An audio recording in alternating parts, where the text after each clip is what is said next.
Last video में हमने देखा था क्वेश्चन नंबर 4 तक। आज हम 5 से स्टार्ट कर रहे हैं। क्वेश्चन नंबर 5 है हमारा। जांच कीजिए कि क्या किसी प्राकृतिक संख्या n के लिए 6 की पावर n अंक 0 पर समाप्त हो सकती है। तो पहले हम देखेंगे प्राकृतिक संख्या कौन सी होती है। प्राकृतिक संख्या हमारी 1 से स्टार्ट होती है। सबसे छोटी प्राकृतिक संख्या 1 से स्टार्ट होती है। 2, 3, 4, 5, 6 ऐसे अनंत तक चलती हैं। ये अनंत का चिन्ह है। 0 हमारी प्राकृतिक संख्या नहीं होती है। अगर 0 भी अगर हम इसमें शामिल कर लेंगे तो एक पूर्ण संख्या बन जाएगी। ये प्राकृतिक संख्या होती है 1, 2, 3, 4, 5, 6, 7, 8, 9, 10, 11, 12 अनंत तक। तो हमें चेक करना है 6 की पावर n अंक 0 पर समाप्त हो सकती है या नहीं। तो 6 की पावर n की जगह पर हमें 1, 2, 3, 4, 5, 6 ऐसे रख के देखना है। तो 6 के हमारे फैक्टर क्या होते हैं 2 × 3 पावर n। और कोई भी अंक 0 पर जब भी समाप्त हो सकता है जब वो 2 × 5 हो। 2 × 5 के गुणनखंड के रूप में हो जब भी संख्या 0 पर समाप्त हो सकती है। जैसे 2, 5, 10 तो लास्ट में 0 आ रहा है ना। और 6 के तो फैक्टर कितने होते हैं 2 × 3। अब जैसे n की जगह पर हमें यहाँ पर 1 रखें। सबसे पहले प्राकृतिक संख्या कौन सी 1 रख ली। तो 1 0 पर समाप्त होगी नहीं होगी। तो 1 6 की पावर 1 मतलब इसका होगा 6। इसके फैक्टर कितने होते हैं 2 × 3। तो इसमें 5 नहीं है। इसका मतलब 0 पर समाप्त नहीं होगी। ऐसे अब हम 2 रख के देखते हैं n की जगह पर। 6 की पावर 2 का मतलब हो गया 6 × 6 बराबर 36। इसमें भी 5 नहीं आ रहा है। 2 की पावर 2 × 3 की पावर 2। तो इसमें 5 नहीं है। इसका मतलब ये भी 0 पर समाप्त नहीं होगी। ऐसे 3 रखेंगे 6 × 6 × 6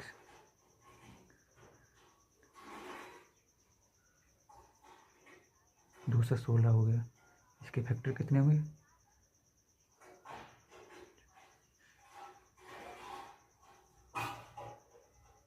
2 की पावर 3 × 3 की पावर 3।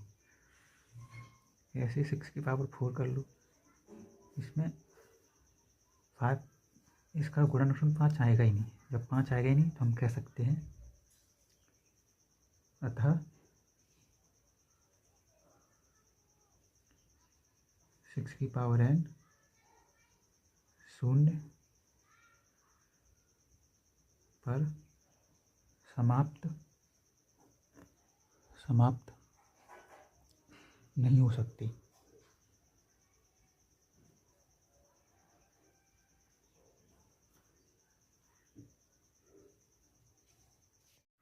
अब है हमारा प्रश्न नंबर 6। इसमें कुल 7 प्रश्न है। व्याख्या कीजिए कि 7 × 11 × 13 + 13 तथा 7 × 6 × 5 × 4 × 2 3 × 2 × 1 + 5 भाज्य संख्याएं हैं।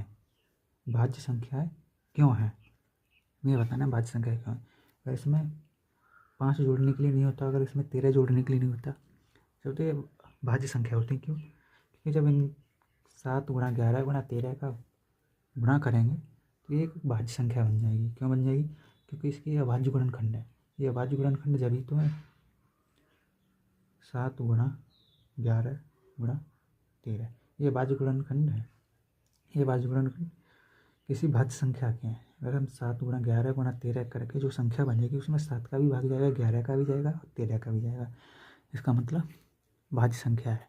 और अभाज्य संख्या का क्या नियम होता है कि उसमें खुद से भाग जाए और केवल 1 से जाना चाहिए भाज्य संख्या में। तो इसमें अगर ये 13 जोड़ने के लिए नहीं होता तब तो ये भाज्य संख्या थी, लेकिन इसमें 13 जोड़ने के लिए और है। तब हम इसका गुणा करके देखते हैं। पहली संख्या ये, फिर हमें पहली है चेक करेंगे, फिर ये वाली चेक करेंगे। तो 11×7 = 70 गुणा 13 प्लस 13,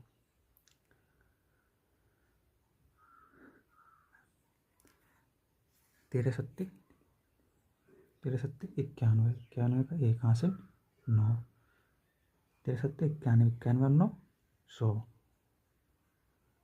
प्लस 13। तो ये कितनी होगी हमारी? 3 और 1 4, 1 0 1014। अब हम इसे चेक करेंगे ये भाज्य संख्या है या नहीं है। तो 1014 के अभाज्य गुणनखंड निकालेंगे।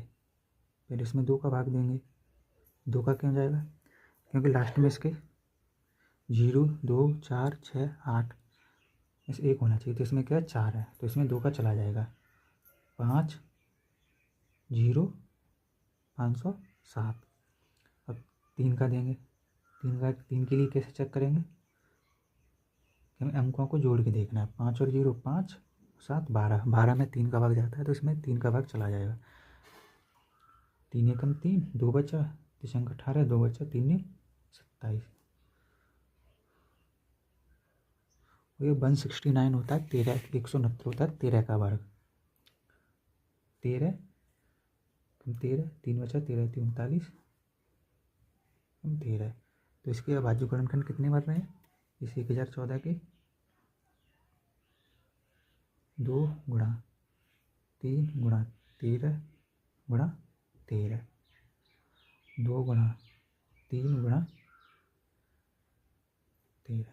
अतः कह सकते हैं, अतः यह एक भाज्य संख्या है, क्योंकि इसके अभाज्य गुणनखंड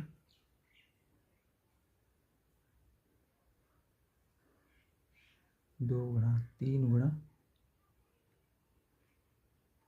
है। अभी हमारी ये वाली संख्या बची, इसे हम नेक्स्ट पेज पर।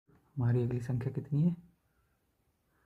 7 गुणा 6 गुणा 5 गुणा 4 गुणा 3 गुणा 2 गुणा 1 प्लस 5।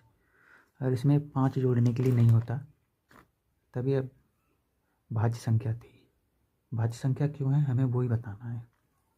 तो पहले हम इसका गुणा करेंगे इन सब का, फिर उसमें 5 जोड़ देंगे। तो 5 जोड़ने के बाद एक नई संख्या बन जाएगी। अगर इसमें ये भी 5 गुणा करने के लिए होता तो उसकी ये भाज्य गुणनखंड हो गई। इसलिए हमें इसका गुणा करके 5 जोड़ के तब दोबारा से इसके अभाज्य गुणनखंड निकालने पड़ेंगे। इसलिए हम पहले इसका गुणा करेंगे। तो 7 × 42, 42 × 5, फिर जो आएगा उसका गुणा 4 में, जो आएगा उसका गुणा 3 में, जो आएगा उसका गुणा 2 में, जो आएगा उसका। ऐसे करने की वजह हम 7 का 6 में कर लिया, 5 का 4 में कर ले रहे हैं। 5 × 20, 20 दिया 60, 60 दूनी 120, 120 गुणा 1 120 प्लस 5। तब इसका करेंगे 0, 12 दूनी 24, 24 के 4 यहाँ से 2, 12 × 48, 48 और 2 50। गुणा करने के हमारी संख्या गुणा करने के बाद कितनी आई है? 5040। 5040 में 5 जोड़ देंगे तो ये कितनी बन जाएगी? 5045। अब हम 5045 के अभाज्य गुणनखंड निकालेंगे।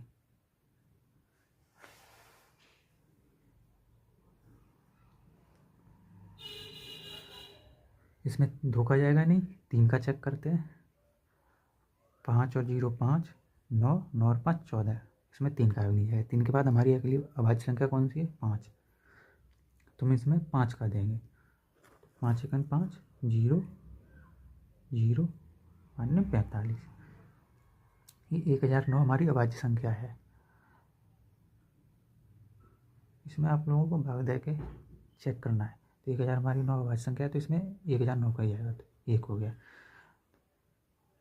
5045 के अभाज्य गुणनखंड कितनी है? 5 गुणा 1009।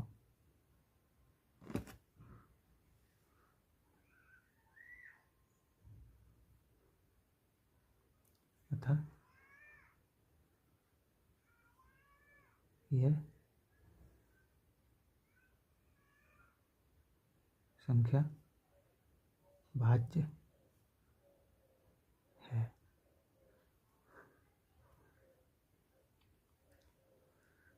वह हमारा अगला प्रश्न है 7वां।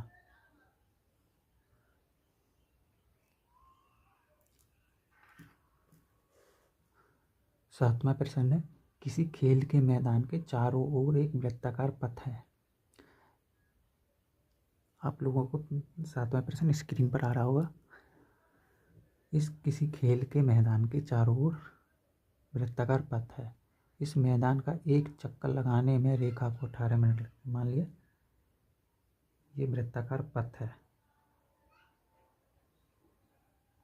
एक खेल के मैदान में, तो इसका एक चक्कर लगाने में रेखा को लग रहे हैं 18 मिनट। रेखा को कितने लग रहे हैं? 18 मिनट एक चक्कर लगाने में। और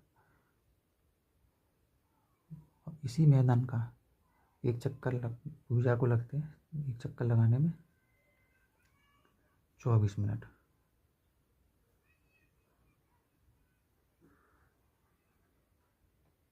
मान लो कि दोनों एक ही स्थान से तथा एक ही समय पर चलना प्रारंभ करके एक ही दिशा में चलते हैं।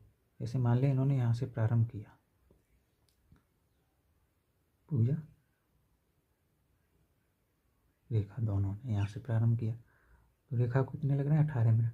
तो इसकी स्पीड ज़्यादा है तो इसका एक चक्कर जल्दी लगा लेगी। पूजा को 24 मिनट लग रहे हैं तो इसकी स्पीड कम है, ये देर इसे टाइम लगेगा लगाने में। मान लीजिए यहाँ पर पहुँच गई, तभी ये यहाँ पर पहुँची है केवल। हमें बताना है इसमें कि कितने समय पश्चात वे दोनों दोबारा इसी स्थान पर मिलेंगे। इसी स्थान पर मान लीजिए दूसरा चक्कर लगाया तो ये तो पहले चक्कर में इतनी पीछे हुई, तो रेखा ने दूसरा चक्कर लगाया, यहाँ से वो स्टार्ट हो गई, उसने दूसरा चक्कर लगा दिया, लेकिन दूसरे चक्कर में पूजा केवल यहीं पे पहुँच पाई। तो हमें ऐसे बताना केवल इसी स्थान पर दोबारा आकर कितने समय बाद मिलेंगे। तो इसमें हम एलसीएम निकालेंगे। एलसीएम किसका निकालेंगे? 18 और 24 का।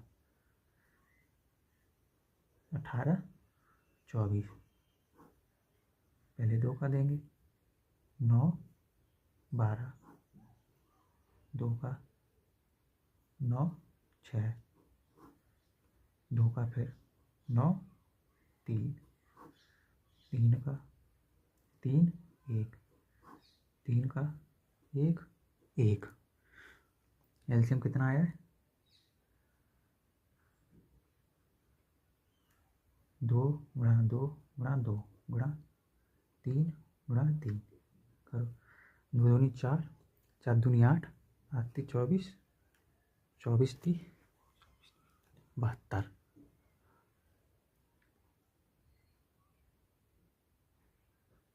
ये दोनों 72 मिनट बाद आके इसी स्थान पर मिलेंगे।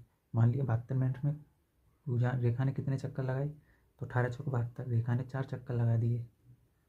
पूजा ने 24 मिनट लगते हैं तो पूजा ने 3 चक्कर लगाए, तो ये 3 ही लगा पाएगी, ये 4 लगा देगी। इसका मतलब ये इससे एक चक्कर पीछे हो गई। तो 72 मिनट बाद ये दोनों दोबारा से इस स्थान पर आके मिलेंगे। अतः वे दोनों 72 मिनट बाद पुनः प्रारंभिक स्थान पर होंगे या स्थान पर मिलेंगे।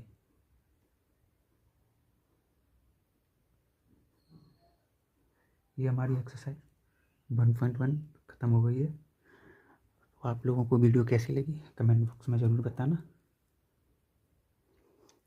चैनल को सब्सक्राइब कर लें और वीडियो को अपने दोस्तों के साथ शेयर करें।